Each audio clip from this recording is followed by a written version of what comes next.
gelar event bersama dan berharap dengan event yang kita gelar itu akan masuk ke kalender event. Kalau itu sudah masuk kalender event kan berarti ya itu terus-terusan gitu Mas, sustainable kan.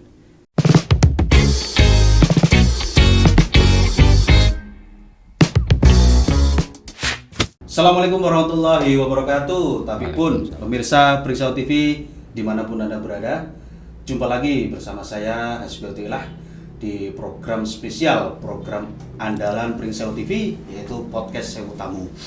Podcast Sewu Tamu kali ini menghadirkan Bapak Rudi Harmoko. Beliau menjabat atau sebagai praktisi, pertama praktisi wisata, dan kebetulan beliau adalah Ketua Pokdarwis Kabupaten Pringseu.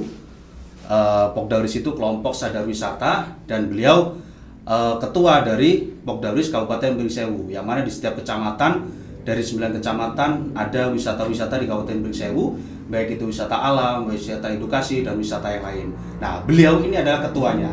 Selain itu juga beliau adalah masih ada hubungannya yang kemarin, yaitu narasumber dari DKP, Dewan Kebudayaan Pringseu. Beliau salah satu dari Presidium Dewan Kebudayaan Pringseu yang baru saja dibentuk belum lama ini, tetapi masih dalam proses dalam administrasinya. Dan beliau adalah salah satu presidium di DKP yang ada 3 orang yang sempat kemarin kita undang presidium yang pertama, dan ini adalah presidium yang kedua, yaitu Bapak Rudi Harmoko. Assalamualaikum Mas Rudi. Waalaikumsalam. Saya panggil Mas aja lah ya. Boleh. Kita kan sama-sama muda. Boleh. Oke Mas Rudi. Kemarin sempat saya pernah silaturahmi ke Talang. Kita podcast di Talang. Ya. Nah, sekarang kita podcast di studio Pringseu TV. Saya sudah silaturahmi ke Talang, sekarang gantian Mas Rudi silaturahmi ke studio kita. Hari ini saya mau membahas sesuatu yang krusial. Tapi sebelum bahas yang inti tadi, saya pengen tahu nih posisi Mas Rudi di Dewan Kebudayaan itu apa. Pertama itu. Yang kedua, itu dulu lah ya, jawab posisi Mas Rudi di Dewan Kebudayaan itu apa, dan biar masyarakat tahu, oh Dewan Kebudayaan ternyata ketuanya bukan cuma satu, ada banyak ketua, dan konsepnya adalah kepemimpinan bersama. Silakan perkenalkan diri dengan kawan-kawan di Pringseu. Ya, terima kasih Mas Hasbi. Assalamualaikum warahmatullahi wabarakatuh. Waalaikumsalam warahmatullahi wabarakatuh. Iya, betul yang dikatakan Mas Hasbi tadi, bahwa saya ada di DKP, Dewan Kebudayaan Pringseu, yang mana struktur organisasinya itu berkepemimpinan presidium, jadi kepemimpinan bersama. Sebenarnya nggak ada ketua sebenarnya Mas, ya, namanya pimpinan bersama. Ya, kita dipercaya jadi presidium, salah satu presidium dari 3 presidium, yang mungkin kemarin ada Gus Irul ya. Ya, Gus Irul pertama sudah kita undang. Ya itu kita spesifikasinya memang di kebudayaan nantinya itu, karena memang nyambung sama pariwisata tadi Mas. Kalau untuk kebudayaan itu kan salah satu 10 objek pemajuan kebudayaannya itu ada adat istiadat. Betul. Nah, jadi adat istiadat itulah yang menurut saya menjadi sumber atraksi atau sumber daya tarik untuk pariwisata. Maka kalau Pringseu ini ada adat istiadat yang memang itu jati diri masyarakat Pringseu, itu yang bisa kita maintenance Mas.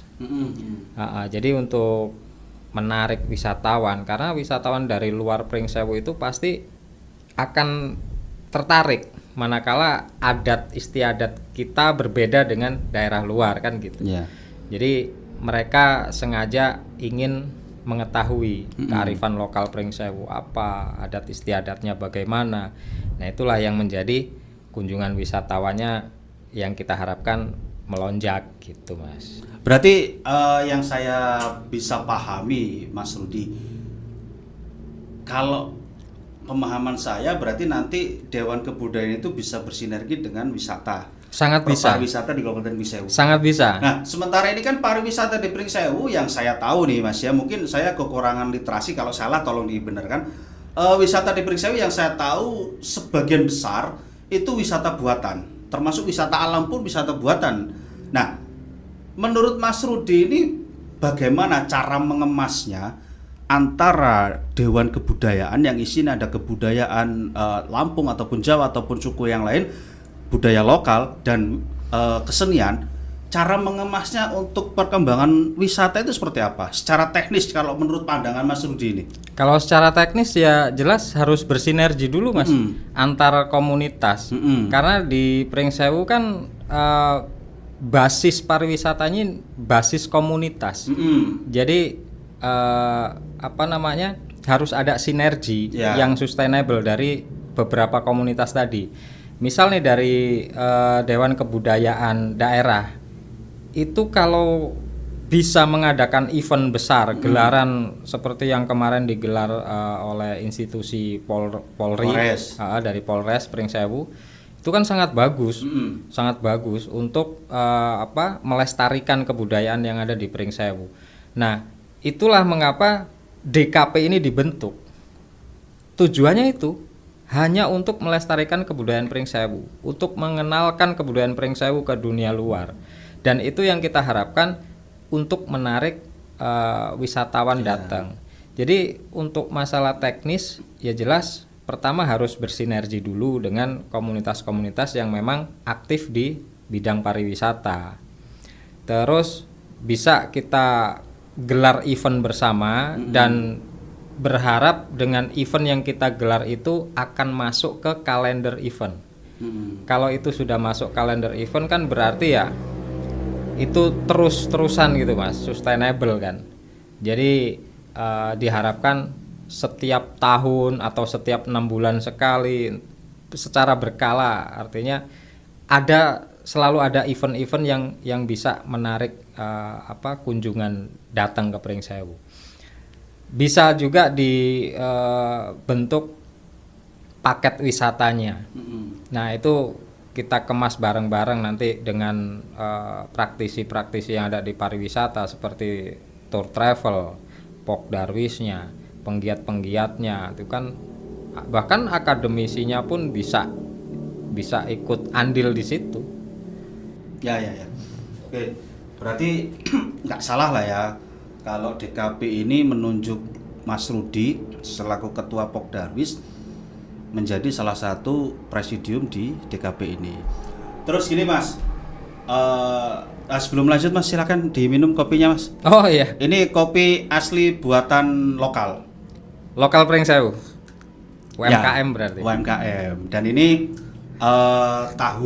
ini tahu lokal produksi Pringsewu. Walaupun namanya tahu Sumedang, ini mereknya dari luar Kabupaten Pringsewu, tapi produksinya dari Kabupaten Pringsewu. Tahu Sumedang tapi produksinya di Pringsewu. Jadi bukan mereknya Pringsewu tapi produksi luar, ini mereknya luar tapi produksinya Pringsewu. Mengangkat UMKM Pringsewu. Silakan dicicipi Mas. Oh iya. Beda dengan yang merek lokal tapi produksi luar, beda lagi nih. Agak kesentil saya. Saya cicip ya Mas. Ya, mau. Kayaknya enak nih. Nah kalau ini bukan sponsor nih Mas, minumnya belum sponsor.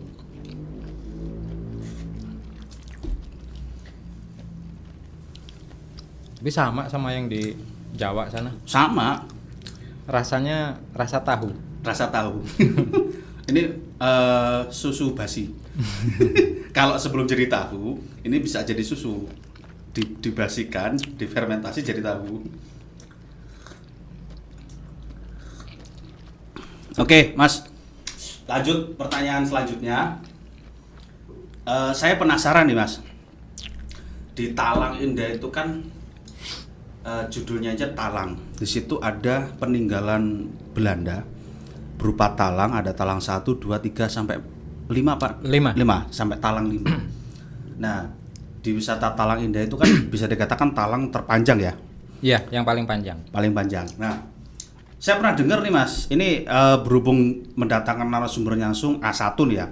Saya pernah dengar di situ sudah keluar SK, yaitu Cagar Budaya di Talang Indah. Ini seperti apa Mas? Coba ceritakan sedikit, karena di Pringsewu belum ada tempat-tempat lain, bahkan mungkin di beberapa kota atau kabupaten belum ada lah cagar budaya yang memang benar-benar dirawat. Yang saya tahu ada di Tanggamus itu Batu Bedil itu sangat terawat. Padahal cuma situs berupa batu yang kenapa dinamakan Batu Bedil, karena batu itu mirip peluru ya, sehingga peluru tembak itu. Jadi dikatakan Batu Bedil mungkin itu ya. Nah, itu di situ sangat terawat. Nah, di Pringsewu saya dengar ada di situ cagar budaya juga. Nah, itu seperti apa? Ya, itu sebenarnya prosesnya panjang, Mas. Dari mulai 2021 itu sudah didaftarkan ke cagar budaya oleh Dinas Pendidikan dan Kebudayaan, bidang kebudayaan. Waktu itu berkoordinasi dengan Pokdarwis yang ada Mas, di mic-nya agak deketin dikit. Oh ya. Tarik sini. Nah, Oke. ya sip. Terlalu pelan mungkin suara saya. Biasa halus, Mas. Ini nggak apa-apa kalau di sini suaranya keras nggak apa-apa. Oke, jadi sampai mana tadi lupa? Sudah daftarkan sama Oke, Dinas ya. Pendidikan. Jadi mulai tahun 2021 itu sudah didaftarkan memang. Jadi karena prosesnya panjang waktu itu ada COVID juga kan. Jadi sampai molor-molor akhirnya disurvei lah oleh tim ahli. Tim ahli dari mana? Tim ahli cagar budaya memang. Dari? Nah, kemarin dari Bengkulu. Nah, jadi maaf, Bengkulu itu dari Bengkulu tim ahlinya, tapi itu utusan dari mana, provinsi kah atau pusat? Itu yang secara teknis saya sendiri kurang paham. Cuman setahu saya ada pembagian wilayah-wilayah untuk cagar budaya itu. Nah, ini kebetulan wilayah berapa gitu, wilayah 7 kalau nggak salah itu ada Lampung, Bengkulu kalau nggak salah ya. Nah, itu datang survei pengecekan, dan waktu didaftarin itu bukan hanya Talang Pajaresuk, Mas. Ada apa namanya, makam Kiai Haji Holib, Masjid Kiai Haji Holib dengan apa peninggalan-peninggalan beliau. Nah, ternyata yang di SK-kan itu hanya Talang Pajaresuk.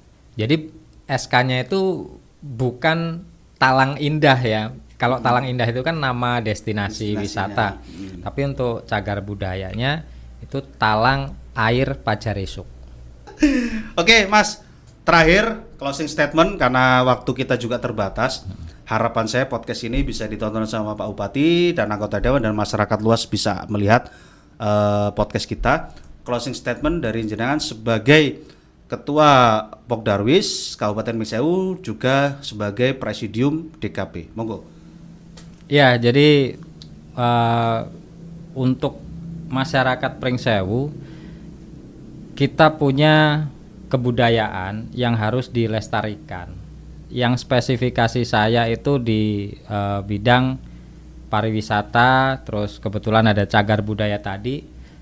Saya cuman berharap kita bisa sama-sama melestarikan apa yang ada di Kabupaten Pringsewu ini untuk kebudayaannya ya, untuk adat istiadat segala macam.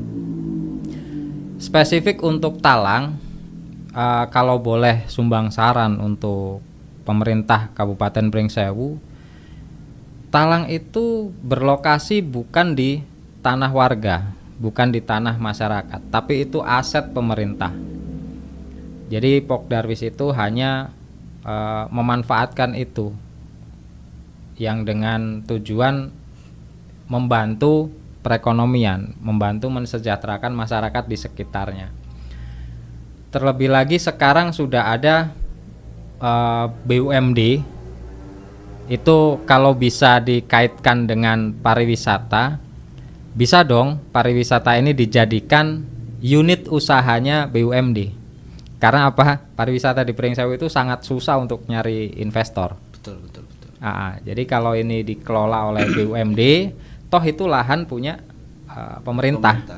Nah, itu kan bisa mendatangkan pendapatan asli daerah untuk Pringsewu. Itu aja sih, Mas, maksudnya closing statement saya. Terlebih lagi sekarang sudah ada cagar budaya. Ayo kita rawat bareng-bareng bersama-sama.